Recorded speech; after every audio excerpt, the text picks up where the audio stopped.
बिस्मिल्लाहिर्रहमानिर्रहीम। हज़रत अनस रज़ियल्लाहु अन्हु रवायत करते हैं कि हम रसूलुल्लाह सल्लल्लाहु ताला अलैहि वसल्लम के दरवाज़े के पास बैठे हुए आपस में इस तौर पर मज़ाकरा कर रहे थे कि एक शख्स एक आयत को और दूसरा शख्स दूसरी आयत को अपनी बात की दलील में पेश करता। इस तरह झगड़े की सी शक्ल बन गई। इतने में रसूलुल्लाह सल्लल्लाहु ताला अलैहि वसल्लम तशरीफ़ लाए। आप सल्लल्लाहु ताला अलैहि वसल्लम का चेहरा मुबारक गुस्से में ऐसा सुर्ख हो रहा था गोया आप सल्लल्लाहु ताला अलैहि वसल्लम के चेहरे मुबारक पर अनार के दाने निचोड़ दिए गए हों।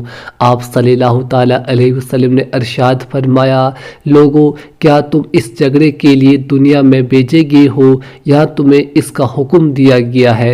मेरे इस दुनिया से जाने के बाद झगड़ने की वजह से एक दूसरे की गर्दनें मारकर काफिर न बन जाना कि ये अमल कुफ्र तक पहुंचा देता है।